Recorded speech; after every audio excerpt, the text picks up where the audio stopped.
The Dave Hooker Show. A presentation of Off the Hook Sports.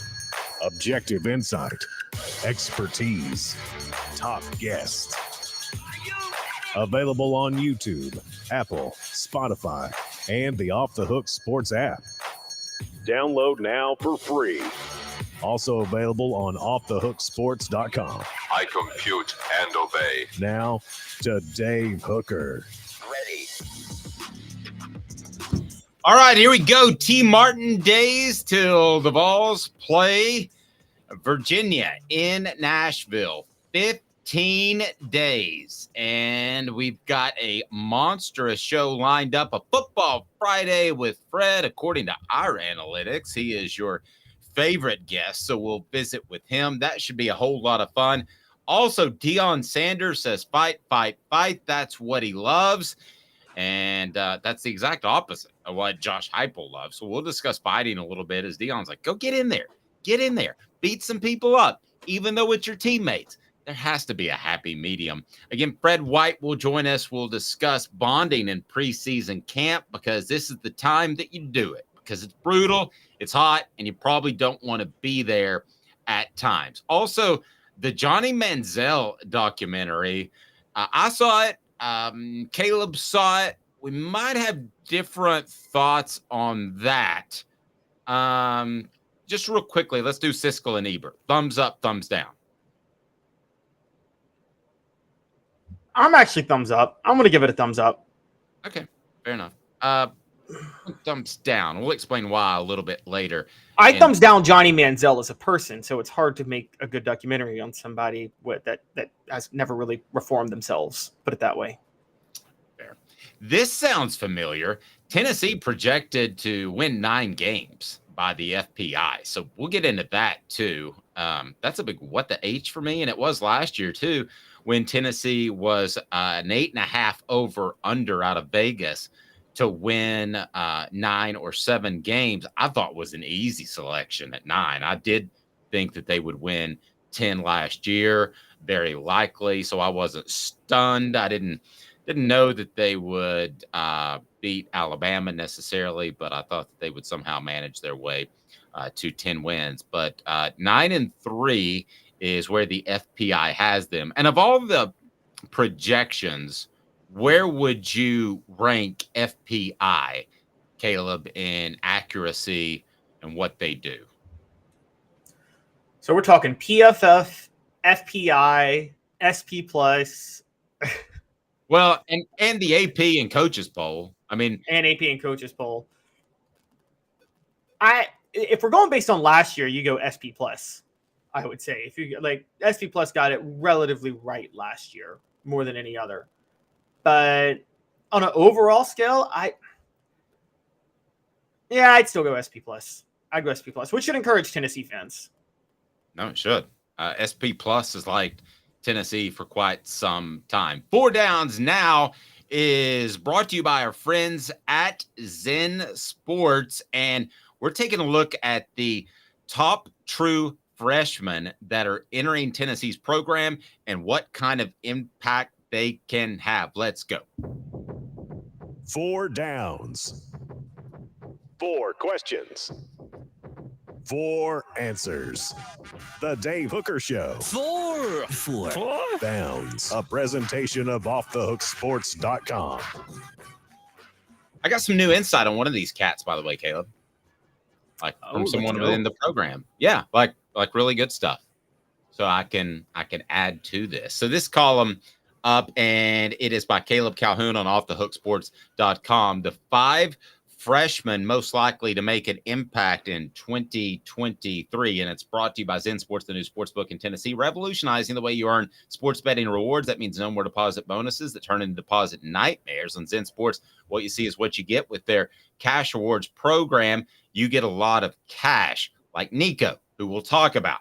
For a welcome bonus, earn an unlimited 5% cash back on your betting volume for your first 15 days when you sign up with the code HOOKED. That's right, unlimited 5% cash back. Keep betting, keep earning with up to 3% cash back on your betting volume every month after that, and refer friends to earn a percentage of their betting volume. cash rewards too. Zen Sports bringing the cash back to Tennessee. So if you bet on sports, you want to be betting on Zen Sports. Zen Sports betting just got better. Hey, Cooper Mays, what down is it, sir? Coop here. First down. Thank you. I appreciate that. And what should people do? Cooper Mays here. Hit like and subscribe. Perfect. First guy up to bat, number 5, as rated by Caleb Calhoun, is Nico Iamaleava. He is the projected backup, and I think that Joe Milton's going to be the guy as long as he's healthy. But you've got him at number 5. Why is that, Caleb Calhoun? Well, Joe Milton's already got hurt once since he's been at Tennessee. Actually, he's gotten hurt twice since he's been at Tennessee. True.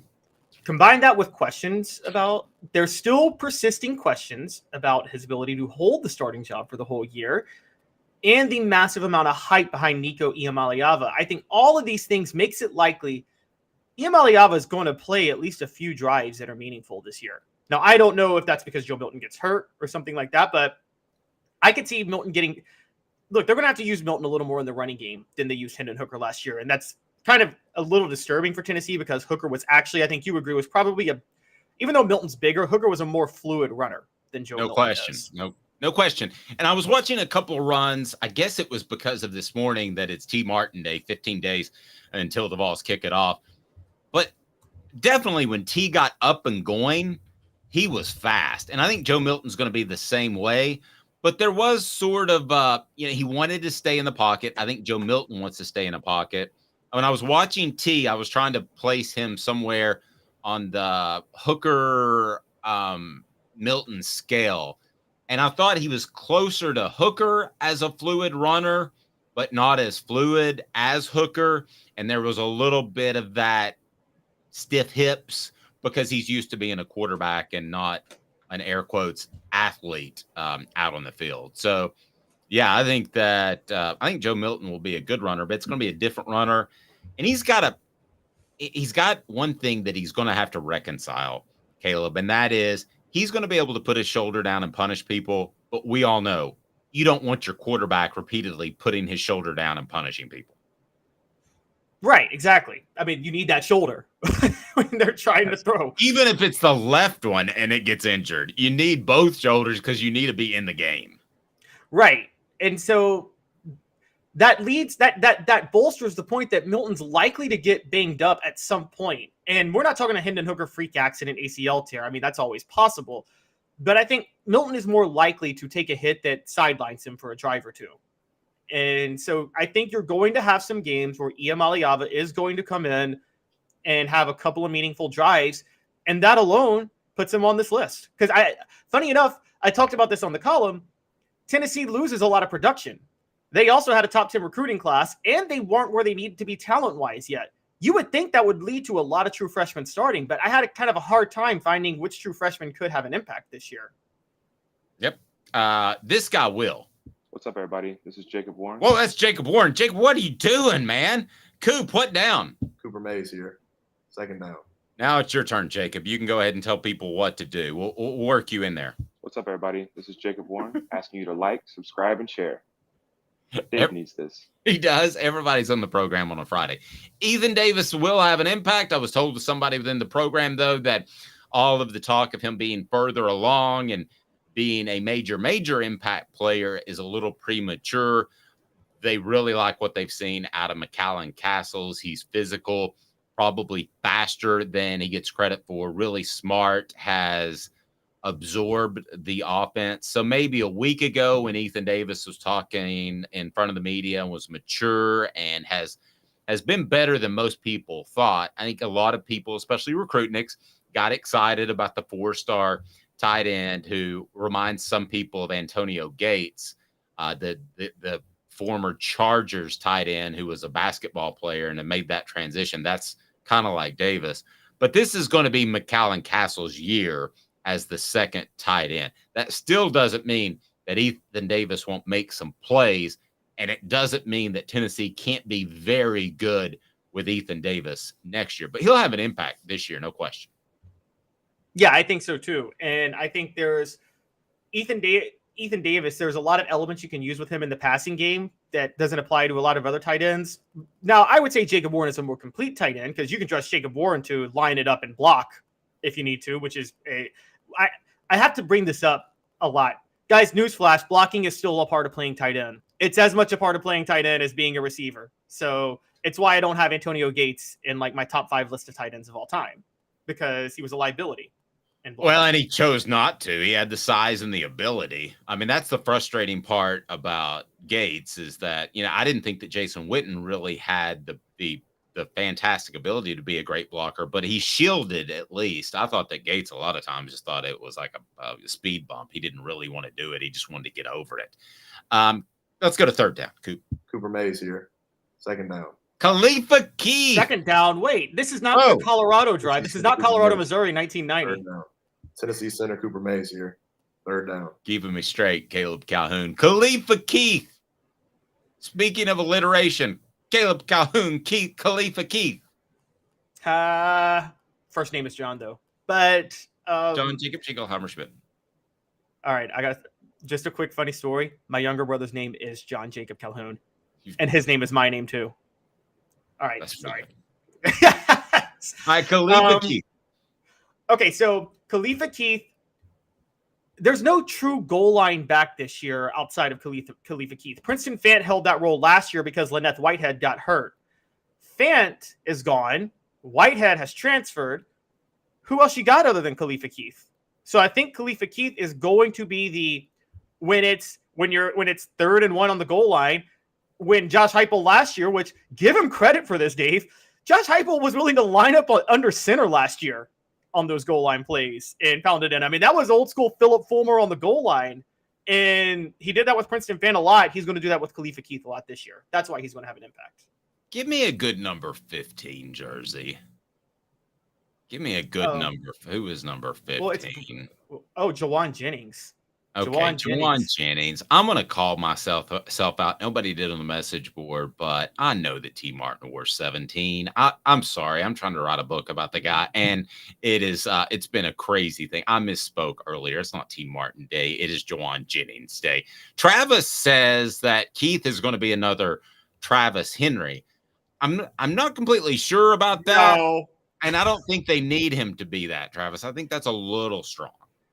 Travis Henry was like, we always forget this because Henry was such a bowling ball when he took carries. He had speed too. He actually had solid breakaway speed. If you got Travis Henry in the secondary, you could trust him to outrun a lot of defensive backs.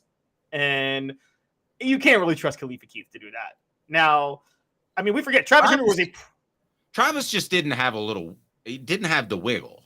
That's what he didn't have. I mean, aside from that, he was everything that Jamal Lewis was, except for the wiggle. But with the wiggle, Jamal Lewis, like you're suddenly grasping air. Whereas if you don't grasp air and you go after him, you might get trucked. Henry didn't have the wiggle, but Henry was fast. I don't think they're going to ask Khalifa Keith to do those sort of things. And Travis Henry too. Let's remember this. In today's football, there's only one elite back, maybe 2 in the NFL that get the majority of the carries for their team. Short of that, there's like the next level down of very good backs. Travis Henry in the NFL was kind of that next level down of very, very good backs. So if Khalifa Keith is half as good as Travis Henry, then the ball has got an absolute steal, right? Oh yeah, and Henry was a Pro Bowler in the NFL. We forget that. He made a Pro Bowl with Buffalo. I remember, I know this as a Titans fan, Travis Henry was there Vince Young's rookie year, and that was a heck of a rushing offense, Vince Young and Travis Henry together. And then there was Vince Young and Chris Johnson 2 years later, which was even more fun.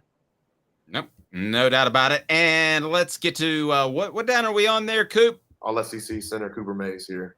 4th down. Gotcha, brother. And get well soon. We want that to happen. So we got the final 2 guys at Jordan Matthews and Arian Carter, both on defense. So I'll ask you this question of those freshmen. I think you clearly believe, because you have them rated 2 and 1, that those 2 will have the biggest impact. I wouldn't argue with your list at all, except that I think that Keith's impact is easier because the position he would play would be a little bit easier. So I might have him at 2. Jordan Matthews, I really like at corner, but I will tell you this, the freshman, if you wanted to do one and then like a big space in the copy of the story you wrote, you could do that because it's Arian Carter and then it's everybody else based off freshmen and what I've been told. Yeah, Arian Carter's a clear-cut number one. It's very clear he's going to be in the rotation this year. The expectations for him and the hype is through the roof. So that's the only one of these lists that's not a projection at this point. That's a no, I know he's going to really start. He's going to effectively start. He may not be technically a starter in the depth chart, but he's going to effectively start because, as you know, Dave, Josh Heupel and Tim Banks run 3 linebackers in a rotation, even if they have 2 on the field at the same time. They did that last year with Juwan Mitchell, Jeremy Banks, and Aaron Beasley. Yep. I mean, let's put it this way. If we weren't crazy covering fall camp and if players were more available, this would be the time to roll out the Arian Carter feature story. That would be what's coming out in Sunday's paper, the old way of playing that, because there is no question he's going to be a factor. David said, love this show. Put that up. We appreciate that. Hit the like and subscribe button if you haven't at this point. And what freshman are you most excited about seeing this upcoming season? Maybe it is Nico. Some people still want to see Nico, but the guy that you're going to be most likely to be most excited about at the end of November is Arian Carter, and it's not close. I haven't seen freshman hype for expectations for this year, for the year they're a freshman. I'm going to say since Eric Berry. I'm just going to be honest. I'm going to go there. I'm not saying Arian Carter's the next Eric Berry, but I think who's a player between Arian Carter and Eric Berry that's a true freshman at Tennessee that you expected to have an impact as a true freshman? I thought the hype was stupid crazy. I'm not agreeing with it, but I thought it was stupid crazy on the McKenzie kid, Khalil McKenzie. Oh, yeah. See, I didn't have Khalil projected to start, though, because there was still Danny O'Brien on that team and Shai Tuttle. And it's defensive tackle where you usually don't come in and start. I mean, I agree with you, but as far as the chatter, I thought the chatter was as strong as Berry. Maybe Butch Jones was trying to create chatter as strong as Berry. That could be what that was. Well, there's a lot of truth. I don't know. I remember all I remember. I was actually at the Beacon at the time, and I remember covering the Tennessee opener against Cal. And I'll never forget you. I didn't know you at the time, Dave, but me and you were probably in the same huddle. And I will never forget. Everybody was questioning, why are you starting? I think it was Rashawn Fellows. Or no, or was it Gerard Parrish? But one of those was starting over Eric Berry. I'm Brian Fellows. Do you remember that from Saturday Night Live? I'm Brian Fellows. I do not.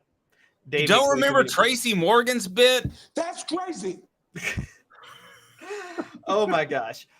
All I'm saying is you were probably in that group, Dave, questioning why are you not starting Eric Berry against Cal? Because it seemed like I wasn't dialed into practices like the other reporters were at the time, but it seemed very clear that Berry was the best player in the secondary immediately, the second he stepped onto campus. Did he not start against Cal? No. I think it was Gerard Parrish that they started against Cal. And it was like one of the it's viewed as it was a typical Fulmer, he's a freshman not ready. And then at halftime, I think they put Eric Berry in against Cal. It's like, all right, we're done. Didn't they give up was it the end around to Deshaun Jackson that they gave up? Maybe they gave up a punt return for a touchdown. Was it the punt? Oh, yeah. When Jeff Tedford basically told Deshaun Jackson, I will never forget this. He said, Tennessee's defense over pursues on every play. So just hesitate. I had some 4-down questions too that I was going to run through, but I'm just going to go to one since we've discussed most of them. What's the best season for Nico Maleava? Personally, as a person, as a player, it's probably not to get thrown out there. I mean, the worst would be Joe Milton gets hurt the day before the Florida game and you're out there in Gainesville and that's your first start. So that'd be the worst to me. What's the best for him personally? Is it to sit the whole time? I think it would be probably to play a couple of meaningful drives, but still, you talk about meaningful drives. What's a meaningful drive? Is a second quarter drive against Austin Peay a meaningful drive? Certainly a second quarter drive against most any Tennessee opponent would be. You would think that if things are going well, they might throw him in there against Vanderbilt to get a, quote, meaningful drive. But meaningful drive is truly the game is on the line. So, I mean, it would be nice if he got that, and I'm sure he would like that. But that would mean that Tennessee's not doing so great. It would be best for him personally. What would be best for him personally? Yeah, I'm with you. I think meaningful drive. I just don't know how you do that, but without Joe Milton getting hurt. But I think Milton is going to get hurt a couple of times. This isn't, if you remember Chris Leak and Tim Tebow at Florida, Tebow came in on meaningful plays at Florida the year that Chris Leak was the starter. But that was different because Tebow was such a change of pace from Chris Leak that it was hard to figure out. And only John Chavis was the only person in the world that didn't have any idea that Tebow was going to run the ball on 4th and 1 when he came in for a change of pace. But I think there's not really a change of pace from Nico to Joe, or from Joe to Nico. So I think you don't hope for Joe to get hurt, obviously. But I think for Nico, he does need to play a meaningful drive, but that's only happening if Joe loses his starting job or if Joe gets hurt, and neither of those things you root for to happen. So I'm going to disagree with you a little bit. I think there would be a change of pace. I think Nico's a more fluid runner. I think that you're talking about T. Martin compared to Tony Robinson as far as fluidity and running style. So I do think he would more naturally escape the pocket. It's not worlds different, but I think it's significant. Tennessee is going to go 9-3 according to the FPI. Yes, FPI. Not FBI. Yes, FBI or some other acronym. Here we go. What the? What was he thinking? Release the hounds. The Dave Hooker Show. Keep cool. A presentation of offthehooksports.com. We like the FPI, don't we? We think it's pretty accurate. Yes, we do. With Caleb Calhoun, I'm Dave Hooker. What the H, brought to you by Andy Mason, AndyMasonRealEstate.com. Tennessee an 87.5% odds to win in Nashville against the Cavs. Austin P at home, 98.4%. How about Florida? This one is a bit surprising.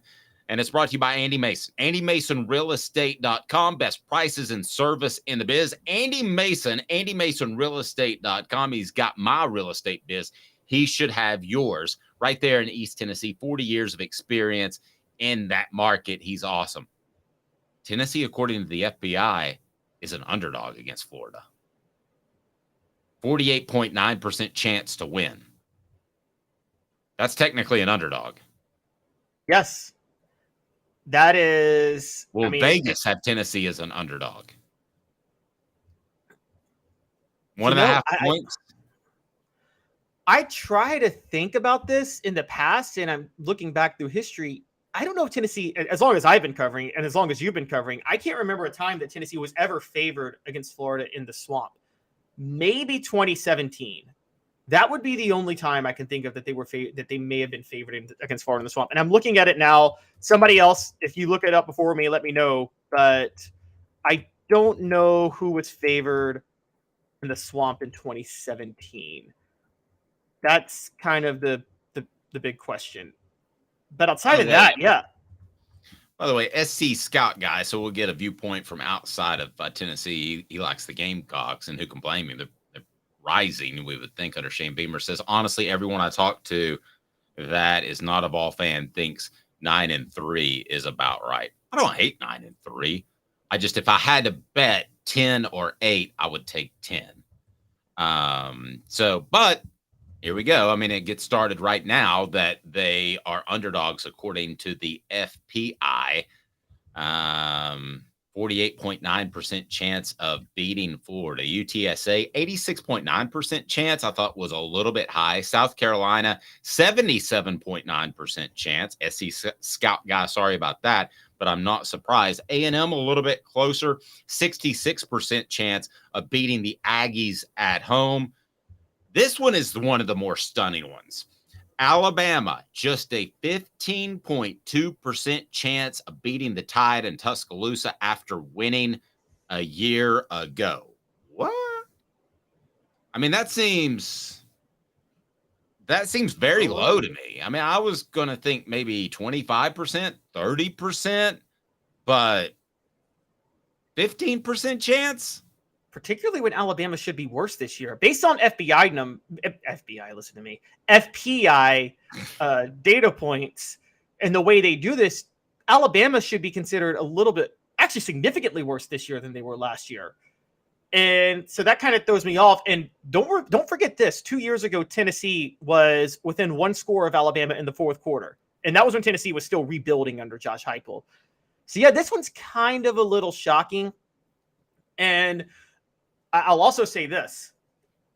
One of Nick Saban's biggest weaknesses, Dave, if you looked at throughout his history as a defensive coach, is what he does his first time facing a quarterback that he's never faced before. And this is going to be his first time facing Joe Milton or Nico Iamaleava. Here's the other thing. As he kind of goes a little bit more ball control, Saban does. I always thought the one knock on him was that he would take the air out of the ball, sit on the ball a little bit in the second half. And it almost crept up and cost him, especially against Lane Kiffin in 2009. Then he went to the up tempo with Lane Kiffin, and that wasn't the case. It was Alabama up by 28 or 30 in the second half. So they didn't do that as much. But I thought there were times they had a 10, 14, 17-point lead, and they kind of sat on it. Does he go back to that thinking? If he does, I think that's good for Tennessee in any up-tempo offense. But 15%. That's crazy. Kentucky, 53% chance of winning. That's in the Commonwealth. Too high, too low to you, Caleb? I think it's just right. I think it's exactly where it should be. I think it's close to a coin flip. And this is where, I think Kentucky is so much more dangerous than we realize because it's on the road, because Kentucky's coming off a bye, because Kentucky has a better quarterback than last year. I don't care what anybody says about Will Levis. I don't care what Mel Kiper says. Devin Leary's better than Will Levis. And because they have a better offensive coordinator this year. UConn, 96% chance of winning. Tracy Morgan, what does that say about the Huskies? You suck. Yep, pretty much. Yeah, pretty much. Wasn't that the guy? Wait, Tracy Morgan didn't say that. No, that was Happy Gilmore. No, yeah. By the way, greatest. Yeah, jackass. Shooter McGavin is the greatest movie choke job of all time in sports. Blew a 4-stroke lead on the final 6 holes when Happy Gilmore had a broken shoulder. That's true. That's true. He really dropped the ball, and most people would withdraw, but his grandmother's house was on the line, so he had to keep playing. It's funny. Back in the day, Randy Edsel used to listen to my show on Facebook when we would broadcast on a local radio station and Facebook. I don't know if he's listening or not. Is he the head coach of UConn once again? No, Jim Mora Jr. is already kind of doing a good job rebuilding them. They were 6-6 last year. Yeah, okay. Well, you're not going to beat Tennessee. No. Missouri 63% chance that Tennessee beats the Tigers. Now, this is going to be a revenge game for the Tigers. They're fired up, and they got embarrassed last year. Maybe the score run up. But I'll tell you, Caleb, I just don't. It's a match of two guys who do similar things in terms of being offensive coaches, and I think one's a lot better at it. And I think Josh Heupel will win this and win it easily. So I guess 66% chance is about right. Tennessee has crossed the 60-point threshold 2 years in a row against Missouri. They did it in 2021, which to me was Josh Heupel's coming out party to reveal. That was the first game that kind of revealed Tennessee may have something special with Heupel when they beat Missouri 63-28. And then last year, 66-24. Missouri, I think, will be better this year. The game's at Missouri. And don't forget, they were in the game with Tennessee. It was 28-24 at one point last year before Tennessee went off. But I don't think that's happening again. Georgia and Neyland, the Vols have a 25% chance of winning. I don't understand how you can have less of a chance to beat. I don't understand how Alabama can be 15%, 25%, but that's what the numbers say. Vanderbilt at home, an 88% chance of Tennessee winning. So you would think they would do that. They've got the final record at 9-3. We are going to hopefully be joined by Fred White next. So stay tuned, hit that like and subscribe button. And the big thing is turn the notifications on. Got a couple of ball reports with Jacob Warren that we're going to drop This afternoon, he is Caleb Calhoun. I'm Dave Hooker. We're off and running, and it feels like football season. We want you to be a part. Tell a friend. Notifications on, guys. 2 minutes off the hook sports.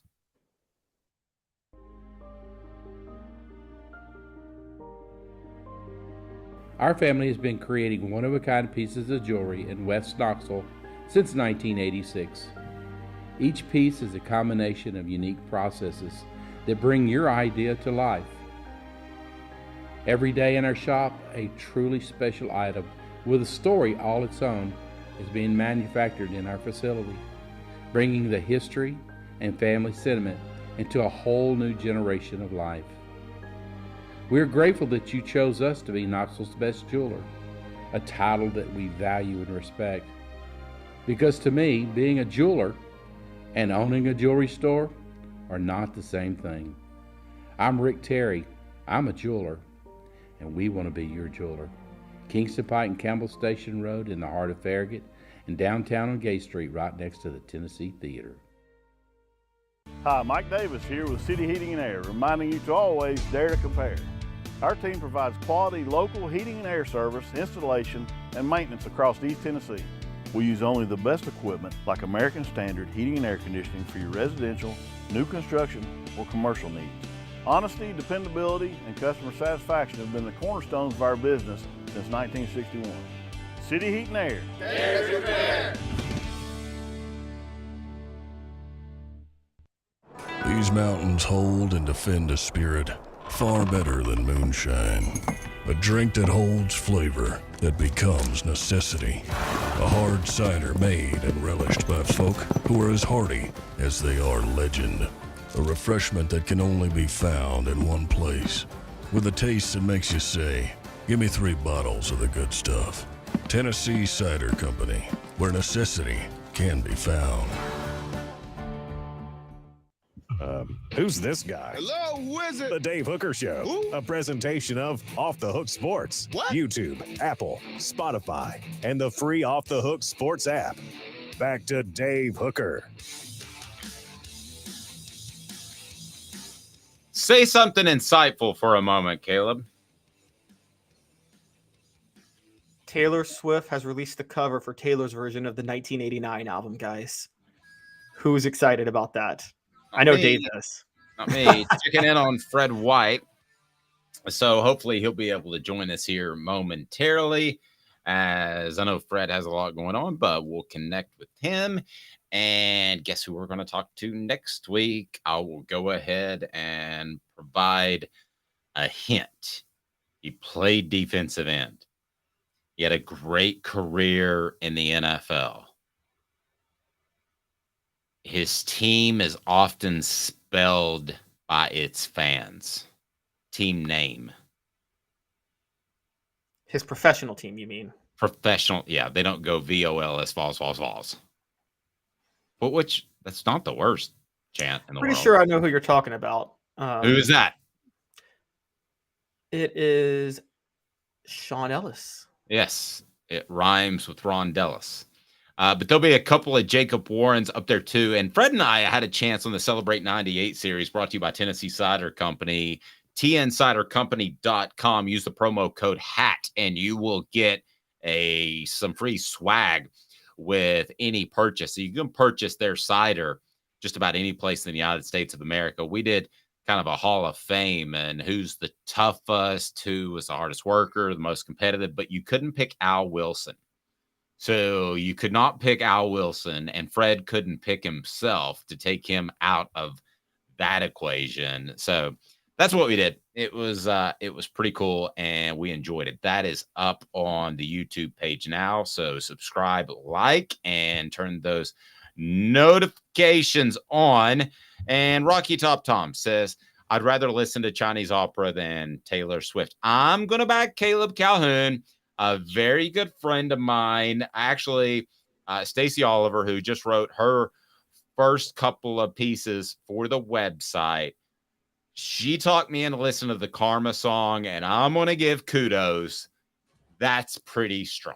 I'm not saying that it's elite singer like a Whitney Houston or even even a Christina Aguilera had a big voice, or an Aretha Franklin. It's not that, but it's better than a Madonna or another female singer from back in the day. So I'm coming around. How about that? Are you stunned right now, Caleb? Whenever anybody gives her a chance, they fall in love. I never accuse her of having the greatest voice either, but she's got the greatest songwriting ability of all time. She does. And does she write her own songs? Do you know? Oh, yeah, she writes them all because she's a genius. I don't think that you know that. I think you just said that. Well, she has a writing credit on every one of her songs. So. Oh, she does? Yeah. Is it her and somebody else, though? Over the past few years, it's been her and somebody else, but her original first 6 albums was exclusively her. I didn't know for the longest time that Elton John's partner wrote most of his songs. And by the way, I don't care if you think Elton John's cool or not. You go to one of his concerts in his prime, your mouth's going to drop wide open. He was actually playing at Thompson Bowling Arena. Me and my wife had only been dating for like 3 months. And we drive by and the guy goes, $50 a ticket. And I said, I've got $14. He goes, I'm not taking that. I need at least 50 for the both. And I said, I've got $14. I'm a student. So he let us go in. We were on the 13th row center to see Elton John. Didn't even know he was playing at Thompson Bowling Arena before we saw that. And you talk about an incredible show. Elton John was unbelievable. Fighting? Are we tussling a little bit? Because it appears that's the case. I'm your Huckleberry. Let's get what the H. What the? What was he thinking? Release the hounds. The Dave Hooker Show. Keep cool. A presentation of offthehooksports.com. All right. Here's what Deion Sanders did. And if you haven't seen the video or heard about it, it's kind of old school. And I feel like Deion Sanders tries too hard to be old school at times. I really don't know what I would do if he said, you have to call me coach to address me, which he does. I've never called a guy that I've covered coach. He says, you got to call me coach. You can't say Deion. I mean, I've said Philip, Josh, Wayne, Derek, Butch. I mean, I actually felt goofier about calling a guy Butch than coach. But so here's what happens. A tussle breaks out, which happens in preseason camp. And a book that's coming out, Celebrate 98, will discuss a huge monster ball before the 98 season that a lot of the players believe galvanized that team because the offense was getting pushed around by one of the best defenses in Tennessee football history. So fights happen, and a lot of times they're good. For the record, Josh Heupel does not believe in fighting in practice. That is not allowed.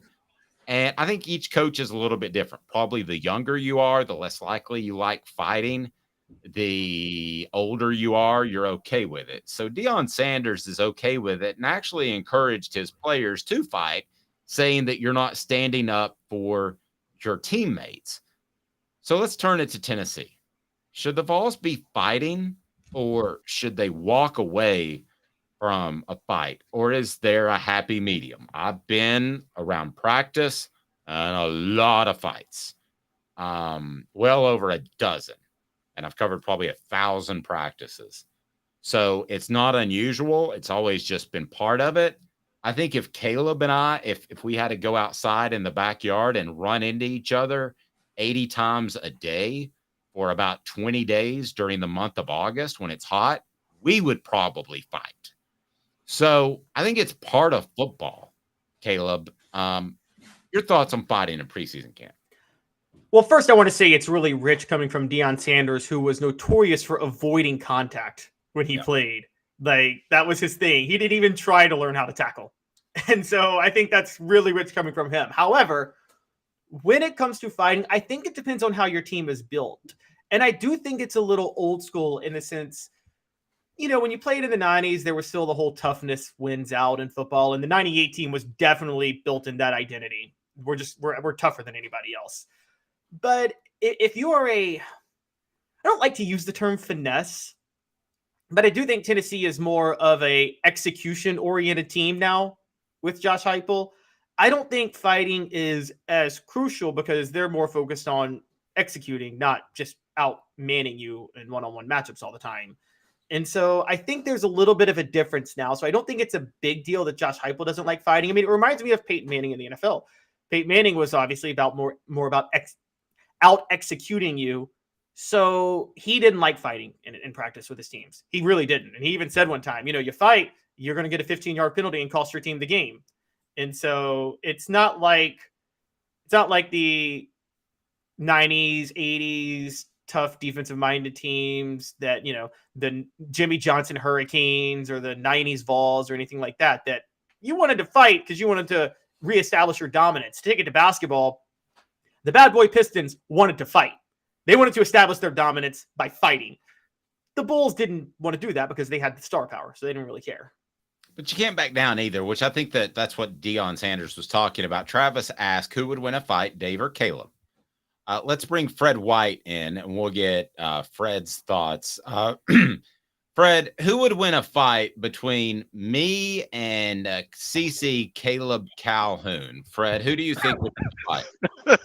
Well, I don't want y'all to fight. First of all, I don't condone violence. But, well, Caleb, you better run. If David grabs you, might be over with. So, this depends on how big the ring is. Dave is older than me, but he's a workout warrior and he doesn't drink. That's two advantages in his favor that, Well, I'll go ahead and tell you the answer to the question. It's the 30-second over-under rule. If Caleb stretches it to over 30 seconds, I don't do cardio, so I'm gassed. And then Caleb could just, bounce and move and tap me and tag me and wear me out. If I can get a lick in out of my first 3 swings, I'm going to win. After that, you're going to be dog tired, I'm assuming. But after that, I'm going to have to lay down and take a nap and say, Caleb, you won. Oh, my gosh. What do you think of fighting in practice? And you may have not heard us talking about this, but Deion Sanders chided his players for walking away from a fight in practice. What did you make of that? Listen, one of the reasons why I knew we were going to be a really good team and we were tough was the fight. You guys, if you have not listened to Celebrate 98, you need to go check it out.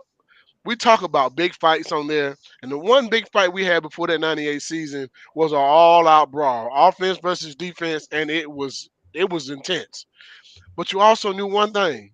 Every last person on your team was tough as nails. You knew that. I remember hearing Coach Foreman say one spring, I think he regretted this after the fact, but said, you know what, guys? It hasn't been one fight reported all spring. I don't understand what's going on. We used to know guys were tough because they would at least go out and have a fight. And right after that, we had about 10 of them. But it was the problem was it was in the public with other people. But it was you told us to fight, coach. We fought. I think he wanted to take that back as soon as possible. But he's right. If your guys are walking away from stuff in practice, it's your teammates. You're not going to take it in the locker room or on the street afterwards. That's what you do. That's how you know whether your guys are going to fight or not in the game. Not just fist fight in the game, but that's the toughness of it. And I get where he was coming from. I understand where he's coming from. And if people have never played the game, you wouldn't understand that. I mean, I've had fights from little league, high school, college, and pro. I've seen those fights. And if you touch somebody on my squad on the defensive side, guess what we're going to do? We're going to scrap. Yep. I know. That's the name of the game. There's no way that you can run into each other 80 times a day, 5 days a week for a month and not want to get in a fight when it's 98 degrees. Robert says brothers fight, period. They do. Here is, in my opinion, the difference. The generation is different. So Fred said the most wise thing way back in the Celebrate 98 series, and I've taken it to heart. Immediately when they walked off the field into the locker room, it was done. It was it. Nowadays, I don't know that this generation would have the maturity. I don't want to sound like the old guy. Get off my lawn. I don't know the old guy right now. I know. I don't know that they would have the maturity to put it down, Fred, and let it go. That's part of your coaching in your locker room, though. Okay. You got to create that culture in your locker room. If you went into the locker room and brought something in the locker room, back in the day, guys like Tyrone Hines and Joey Kent would stop you immediately. Like, hey, man, we say that for the football field. And here we're family. On that football field, we going against each other. There's a difference. And they established that from the beginning. Bubba Miller and those guys, they weren't going to allow you to do that in the locker room. There weren't any fights in the locker room. Not a lot. I mean, because the older guys nip that in the bud real fast. But that is a testament to what your leadership is like on your football team, because your leadership on your team determines your culture of your team. Fred, who was on y'all's team that who was the Rocky on y'all's team? The guy that was really small, and then there was a fight, and you're like, wow, I did not know he could last that long in a fight because he just looked so tiny. He wasn't really small, but it was Fred would be the answer, except for the small part. I'll say this: it wasn't too many guys on our team that wouldn't scrap with you, and didn't care how big you were. I mean, I've seen linemen go up against linebackers. Most linemen are bigger than linebackers. I've seen DBs go up against receivers, or DBs go up against tight ends, or everything. I mean, we didn't have. Let me say it like this: I don't know about today's game. I can only speak and vouch for my group or my teammates. We didn't have no punks on our team. Whoever you went up against was going to give you a battle. You didn't want to do that. I watched Tyrone Graham, who was probably one of the smallest DBs receiver on the squad, one of the fastest to ever come to Tennessee, fight with Sean Ellis on a daily basis. And Sean Ellis is 6'5", 285, 90 pounds. So there was no back down in none of our guys. No. Tell me about, and Jimmy said that we sound stupid, don't need players hurt and fighting. No, it's not that. It's not really that simple, because in 98, Fred and Tennessee's defense is absolutely pushing around the Vols offense. They can't get anything done in spring, and then they're halfway through preseason camp, and they are just getting punked. And essentially, Philip Fulmer challenged the offense via Spencer Riley mostly, and he's the one that started it by a waylay he laid on Al, and you don't hit Al and not expect to get hit back. And that really galvanized that team. It would be too strong to say you don't win a championship without that fight, but it did mean an awful lot, Fred. It meant an awful lot. Hey, Jimmy, you man, I don't know where you played the game in or what level you played it at, and I'm not trying to go at you. I'm just being honest. I haven't had a good football team that I ever played on that we didn't have some fights. Period. Not one. The only team that was horrible was the 2000 San Diego Chargers. We went 1-15, and we fought damn near every day.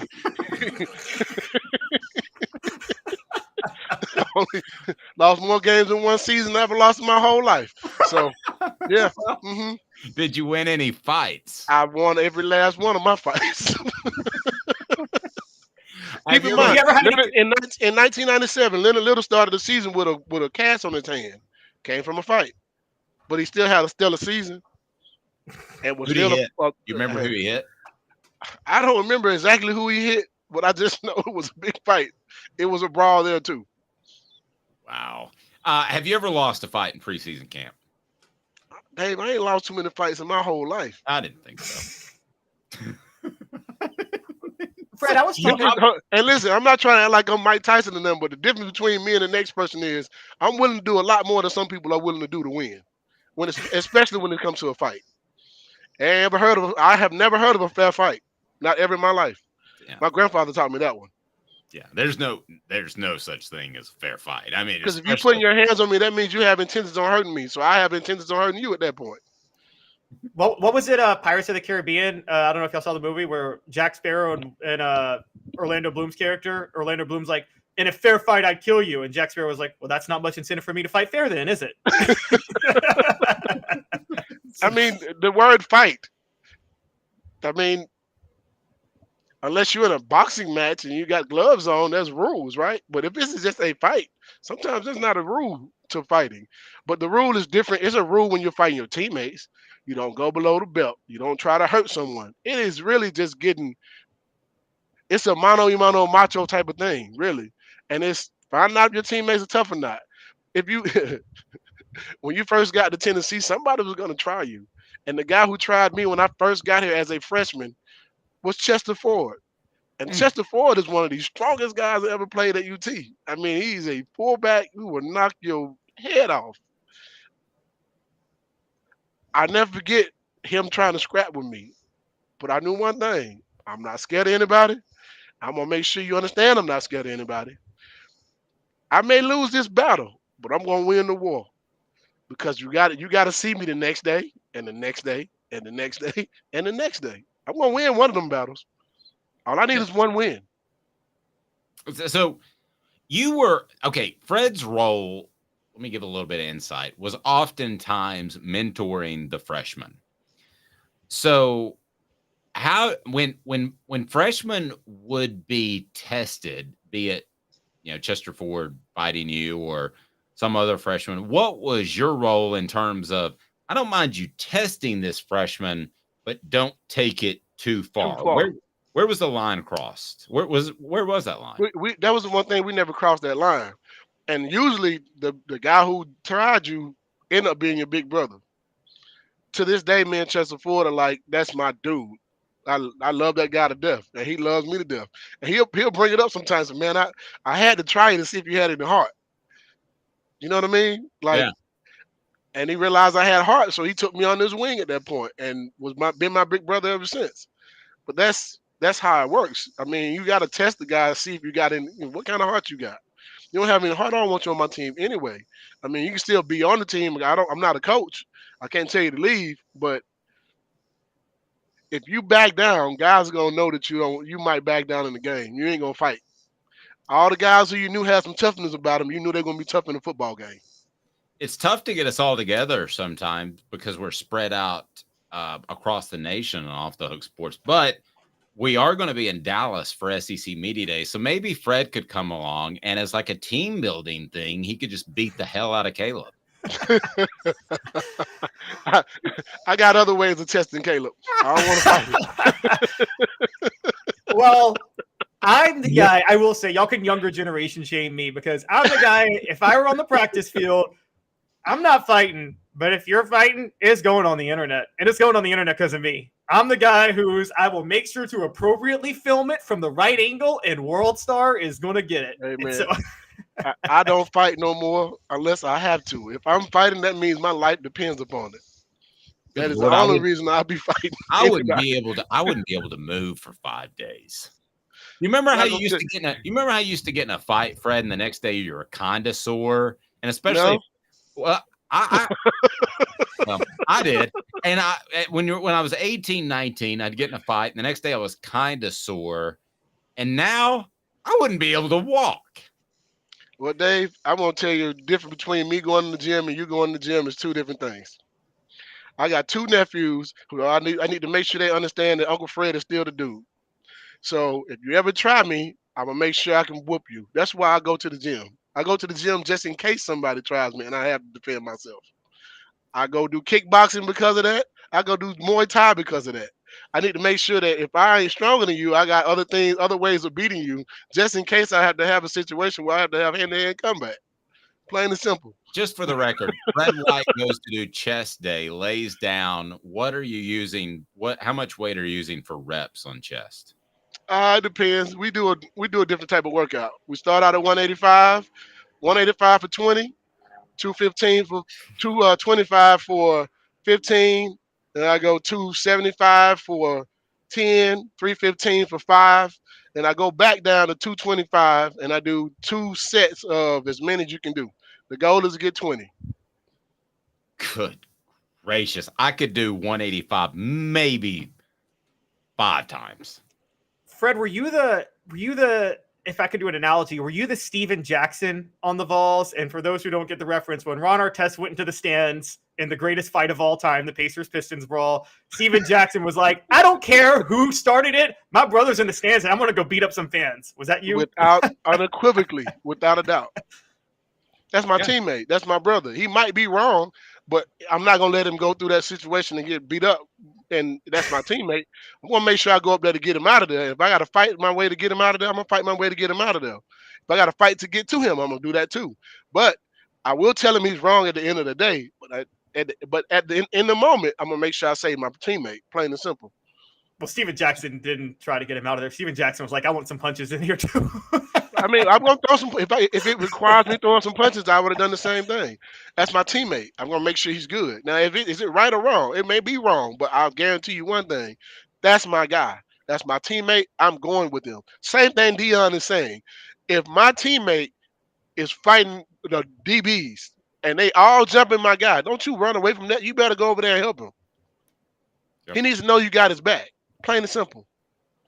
Fred, by the way, Rocky Top Tom says personal umbrella policies don't cover liability arising from fighting. But if they did, Fred would be the guy to call. How do we get in good hands, Fred? Well, listen, you need another type of policy for that, by the way. you can be in good hands if you give us a call at 770-381-0367. You can also look us up on every social media platform there is, Facebook, Twitter, Instagram, Fred White Allstate. And just as hard as I hit on the football field, we hit the same thing trying to get you a good quote. So we try our best to make everything work for you guys. And I go fight for you just like I'll go fight for my own teammates. Nice. Toughest fight you were ever in? Toughest fight I was ever in? On the field, on the field or in practice? On the field or in practice. Yeah, not in some other situation. Yeah, all right. No, those weren't tough anyway, Dave. But I'm just kidding. But I had a buddy exactly like Fred, like his size and his build. He wasn't nearly as fast. And I was always the smart aleck that would start a fight and he would finish it. I think that's why Fred and I have this, like, we have this chemistry because I feel like I've known him since I was in high school because he reminds me of my buddy that would finish the fights. And smart aleck Dave might get knocked out, but I knew that this guy would finish it. But the toughest guy I went up against in practice, we didn't fight. It was just the toughest guy I had to go up against. When we did the Tennessee drill, if anybody knows, it's like the old Oklahoma drill. It's the same thing. We just call it Tennessee drill. You take a receiver and a DB, and you go up against each other. I got to beat the block to get to the running back that's running the ball behind him. The toughest guy I had to go up against was David Martin. David Martin ended up being a tight end in the NFL. He was a really big receiver at UT, and he was very strong too. But I had to go up against David Martin because it was no other receiver that could. I could ragdoll anybody else. Let's be honest. I don't care if it was Bobby Graham. I don't care if it's Peerless, Cedric. None of those guys could block me. The only guy that had a chance of blocking me was David Martin. And that was the best battle I would have when it comes to Tennessee drill. Now, the best fight I've ever had, the toughest fight I've ever had was when I was playing the XFL, and there was an offensive lineman from Auburn. We got into a tussle in practice because he hit me after the whistle. And we fought. I mean, it was a fist fight.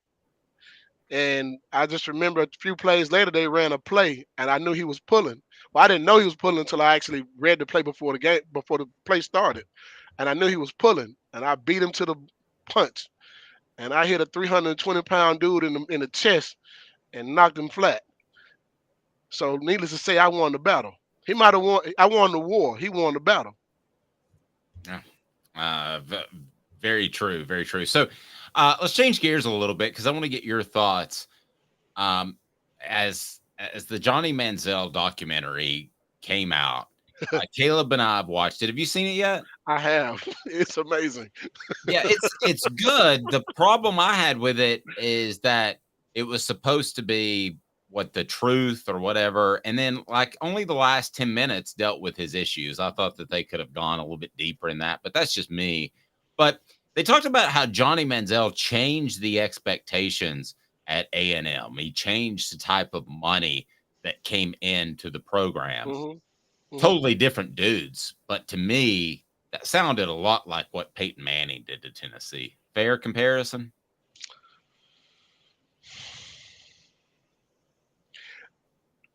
We had some really good players before Peyton came, and we've had some really good ones after Peyton came. But I think Peyton Manning's class changed UT, in my opinion, forever.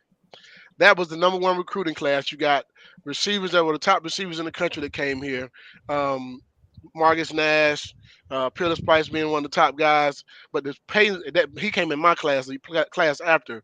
But I think having Peyton Manning on campus changed a lot for UT. You knew you had a guy who was going to be a great quarterback, had done a lot of good things in his freshman year, and coming in as a recruit. Jamal Lewis talks about it all the time too. He was like, man, his dad was like, Peyton Manning's going to stay for another year. Hey man, you need to go to Tennessee. You need to go to Tennessee because you got Peyton Manning right in front of you. They're not going to be able to stack the box with Peyton as your quarterback. It changes a lot of things.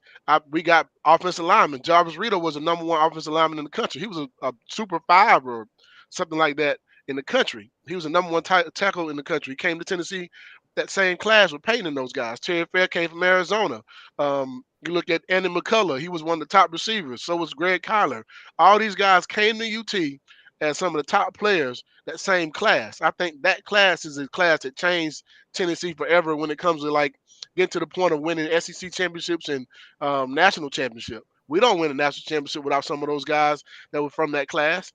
I mean, that's, those guys are what started that 95 class, and that group that was already there. That group changed football at Tennessee forever, in my opinion. It made us tougher. They taught us how to win, and they gave us the culture. You came in as number one class, but you had to follow the rules of everybody else. We got rules in this locker room. We got leadership in this locker room, and you got to wait your turn to be a leader. And I think those things are what helped us get to the point of winning the national championship. But yeah, Peyton Manning coming here absolutely changed it. So you're telling me that, sorry to interrupt, Caleb, but I want to get you in here. Are you telling me that Jamal Lewis probably doesn't come to Tennessee if Peyton Manning goes to the NFL in 97? He's probably going to Nebraska. Wow. Pretty darn insightful right there. Mr. Calhoun? Fred, it's funny you said one thing about you got to follow the same rules no matter what. Do you think that's something that may have derailed Manziel and Kevin Sumlin at Texas A&M in the sense that it was very clear to me from the documentary? They said there's one set of rules for Johnny Manziel and then another set of rules for the rest of the team. I think it was part of their downfall. I think it's one of the reasons why Kevin Sumlin is no longer there. He's my cousin too, by the way. But wow, did not know that. Yeah, he's my cousin. Like first cousin? No, he's like my third cousin, but Gotcha. He's my cousin. But yeah, I think that was part of the downfall as well because the guys that came behind him couldn't do those things, and even letting him do those things, I think, was part of the reason why he was derailed. You know what I mean? That makes you let a guy do all those things as a freshman and a sophomore, gets to the NFL and gets more money. Man, you can put money in someone's hand, it's going to make them more what they already are. There was no coming back for him. After I saw that documentary, I realized that I was like, man, I remember having a conversation with someone who was a part of the Browns organization, and I had already heard some of the things about Johnny Manziel and his partying. And the first thing I told him was, if you sign this guy, based on what I've heard about him, you need to sign someone from his team. You need to draft another guy from his team to kind of help keep him in line because he's gonna need that. Of course, they didn't listen to me. And no. I'm gonna make reference to a story you told me a long time ago. So if I've messed this up, let me know. But it was your senior year before the bowl game. You guys already had a national title in your pocket, and you're not really playing for a championship against Nebraska that year. Mm-hmm. And correct me if I'm wrong, but you guys decided to have a pop in the hotel lobby, maybe, and Philip Fulmer came up and said, "I really can't do anything about it now, I don't guess." They knew all those guys were already gone. I know. So, I mean, do you recall that story? Because it was there's a comparison in that you guys were established, you guys were superstars, and at some point you can't outgrow the discipline. No, I think that we had never had an opportunity to celebrate New Year's. You know what I mean? So guys was like, man, we're going to celebrate New Year's this year. Everybody there were leaving anyway. I mean, I was a senior. Some of the other guys were juniors, but they knew they were gone. Dion. You know, and man, we sat down and had us a drink. What could they do? Like, it wasn't no rule that we couldn't have one, so we did. True. However, from what you heard, even though you were gone in the NFL, I thought Philip Fulmer let discipline slide a little bit. And that if you were a player, I had one guy tell me, he said, my roommate got kicked out for having 3 failed drug tests for marijuana. I probably had 22, but this guy was a starter and a big time player. I don't know the answer to that one because I was not a guy who was failing drug tests. Okay. That was something I was going to do. I was not going to fail a drug test and go home and had to face my mom or embarrass my family. So I don't know who failed or passed. And the guys that I know that failed ended up not being at UT. But was there? What I'm asking is, did you hear of a mindset and a culture within the program that if you were a true playmaker, you could get away with stuff? I didn't have that in my locker room that I know of. Not your locker room. Not your locker room. If it was, I wouldn't have known about it because that wasn't my culture, and that wasn't the culture of my locker room that I knew of. And every test that I took, I passed. And the guys who I know that got kicked off for failing drug tests, some good football players, some really good football players. And I don't want to name any names. They were superstars in their own right and could have been big time guys. So yeah, I know some guys who got kicked off that were great football players for failing drug tests. So I don't know that, everybody's story is different, and maybe he changed after us. I don't know. But I know that when I was in school, there was a few guys that got kicked out of school, and I don't want to say no names because I'm not trying to bring in a negative light to them. However, if you go back and you look at some of the top players that got kicked off the squad, you know exactly who I'm talking about. And those guys could have literally changed history at Tennessee. We could have possibly won more than one national championship with those guys being a part of the team. By the way, everybody has to report to the facility at 2:00. Our Off the Hook Sports test. We got a P test coming up. So I know I'm going to pass. Caleb, are you going to pass it? Fred, can I borrow it? Never mind. I know I'm going to pass. I guarantee you. I'm just going to say it is legal where I live. So, Caleb is stoned as a bat right now. Is this Tennessee? I didn't know it was legal in Tennessee. I don't live in Tennessee. Yeah. Caleb's all out there. We got people in 3 states. Caleb, where are you? Caleb's up in Maryland. I'm in the DMV. Oh, it is legal in DMV. It is. Yeah. All 3, DC, Maryland, and Virginia. It's legal in all 3. I'm looking at this the chat over here on the side, and he says there was a tight end that would have been a Pro Bowler, and I definitely agree. Festimore. And he was one of the best athletes I've ever seen in my life. Yep. Still to this day. I never forget the first time I ever saw him catch a pass in 7-on-7, and I watched the tight end, 240 pounds, split the safeties, and I'm talking about safeties. Ray Austin and Torrey Noel, 2 guys who are really good football players and playing in the NFL. I watched this guy, 6'4", 240 pounds, catch a post route and split the safety and not run them to the touchdown. I never seen anything like that before. I never seen a guy that big run that fast. He got kicked off the squad. I'm not going to say why. You can go back and read those things for yourself. But he is one of the guys that was one of the best players I've ever seen. So if there was a double standard, he would have been a guy that you would have had a double standard for. Oh, that's a good point. Yeah. He would have been, I'll go ahead and say it. He would have been, help me with this, Caleb. You know history. I think he would have been the best tight end in Tennessee football history. There weren't a lot of great ones. There really weren't as far as productive guys. He would have been a guy that you worked into the game plan, Fred. You made sure to get him the ball. He was the first tight end I ever saw that big run that fast. He was a 4'4" guy at 6'4", 240 pounds, man. I've never seen anything like that before in my life.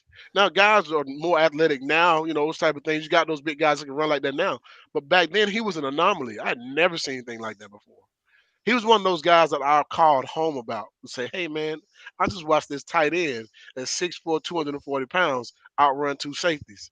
And my uncle was like, that's not possible. I'm like, man, listen, I'm telling you. Then the first football game of that season, we play against UNLV, and we run a tight end reverse, and he scores. I remember that. 70-something yard pass. I mean, about 70-something yard play. They did call it back for blocking the back or something like that, but he outran their entire defense and secondary 60-something yards for a touchdown. So I'm not the only person that got a chance to see that. What happened to Dustin, Fred? Do you have any idea? I don't know. I'm not going to speculate on somebody else's issues in their lives or what happened when they go, like whatever. But I know that he's a good friend of mine to this day. I'm still proud of him as being my teammate, and he's always going to be my teammate. But I know what I saw as far as talent. I still haven't seen anything like him yet. There's two guys that I take that back. I've seen a lot of great athletes, but there's 3 guys that I look at and say, man, these are some of the best athletes I've ever seen in my life. I don't know what God was doing when he made them, but it was almost to perfection when it comes to athletic ability. Travis Cozart, Dustin Moore, and Leonard Little. They got out of the bed and they were great. I mean, that was insane. I've never seen anything like those guys ever. I feel like I was a great athlete, but I ain't never seen anything like them before. And I'm still waiting to see something like them. That tells you a lot. Well, Caleb and I fighting in the backyard's not going to be anything that will inspire you. Well, Fred, we're talking star power and we're talking fighting. So I just want to know, you got some inside information probably.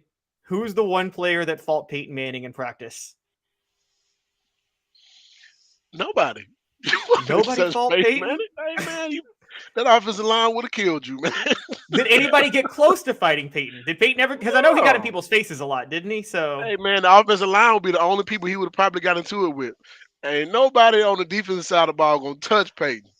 Well, he does go in his offensive line. We saw him curse out Saturday when he was mic'd up in the NFL. I mean, he may have gotten into it with his offensive lineman, but ain't nobody rough him up or nothing like that. That was not going to happen whatsoever, because the other offensive lineman would have stopped you. I mean, but yeah, man, listen, when they protected Peyton in the games, they protected him the same way in practices. There was not going to be anybody to touch Peyton. You can't even get close, man. Hey, listen, that offensive line would have wore your tail out. And I'm not talking about just any offensive lineman. I'm talking about some of the best offensive linemen that ever come through Tennessee. Bubba Miller, Jeff Smith, Leslie Ratliff, Jason Lehman, those guys, they weren't playing. They're some of the toughest guys I have ever seen. Yeah. Come on, Caleb. It's not like they had Jeremy Banks on their team. Listen, we had fights when they were on campus too. I mean, and we gave them their battle. We gave them a run for their money. But I'm gonna tell you something. Them boys were bad, man. They were bad. They were mean as boy. They were mean. Good. Jason Lehman still scares me to this day, and I ain't no scary person. It takes a lot to scare me. But that guy didn't even talk. Those are the worst ones. The ones that just don't talk. He just looked at you, and the look he gave, like, I hope I don't have to fight this big dude here, man. Fred, you're incredible, my man. Are you at a golf event, or what are you doing there in the background? I am making my way to Tennessee Cider Company. I'm going up there to check out the facilities, man, and go, support our one of our biggest supporters with Celebrate 98, man. I had to come up and do that. I will be playing some golf tomorrow. By the way, if you got some good golf courses out there, man, I'll take an invite anytime you got one. But yeah, I can take care I want to come by and check out Knoxville and see my city. Yeah, I can take care of you in golf in Chattanooga anytime. Come up. Oh, I'd love to come play. There's a few places I like to play down there. Yeah, we're getting rid of our kids officially. So that's like 12 days away, I think. So, man, we've got a place to stay and everything for you. So, definitely, man. Kind of a big hippie, goofy town that doesn't know and a lot. Fred can lose a fight to Bob Barker on the golf course. Now I might lose that fight. He was actually a boxer in the Marines. Did you all know that? I had no idea. Bob Barker was a boxer in the Marines, and they pitched that idea to him, and they were embarrassed to pitch the concept of fighting. And he was like, I'm all for it. And the real Bob Barker. Wow. That's pretty cool. Love that. Oh, wow. I didn't know that. Drew Carey just ain't the same. And no. But Price is Right. I like Bob Barker. What was the best show when you were sick at home and you could watch anything you wanted to because you weren't going to school that day? Well, Dave, we couldn't just watch anything we wanted to. If you were going to stay at home, you had to watch whatever my grandmother was watching. And she was watching God and Light and whatever the stories that were on at the time. I can't remember the guy's name, but Victor Maitland. That's remember his name. All My Children. That's the other one. Yep. That's what you were watching. You were watching some Price is Right too. You watched whatever she was watching. You weren't watching what you wanted to. You couldn't go in the room and watch TV. You gonna sit here with grandmama and watch it on the couch. Mine was The Price is Right, and I still remember sitting at home sick one day, and a guy kept going. They go, "What's your bid?" And he goes, $4.20, Bob. And then the next time it comes around to me, he goes, $4.20, Bob. And he kept betting. He kept bidding $4.20. I'm like, what does that mean? I'm like, my mom goes, just don't worry about it. All right. Well, I'm gonna have to stand in front of God one day and say that mine was Maury, and I laughed at the worst stories when I would watch Maury. I was just falling over laughing at some of those horrible stories. But it's like those are real people's lives, and it's like I'm out here just laughing. I always felt like Maury couldn't wait for the next commercial break to get a cigarette. He just looked like he needed a cigarette at all times. Fred, Allstate, Google Fred White Allstate. Get taken care of. Tennessee Cider Company. Use the promo code HAT, and you will get some free swag with great cider. I noticed they had some new flavors. They can ship it just about anywhere in the United States. So, guys, have a fantastic weekend. The next week we talk, we will have football. It's week 0, and it's not the same. But then the next one, we've got Tennessee football. So, Fred, can't tell you how much we appreciate you coming on. Caleb Calhoun, have a fantastic weekend. Thanks again, Fred. Man, no problem, guys. It's almost football time in Tennessee, baby. Let's go. It feels like it, doesn't it? Something happened like in the past 48 hours where I guess know, right? That's why I came. That's another reason why I came to Tennessee and get that. I just got to get that feel.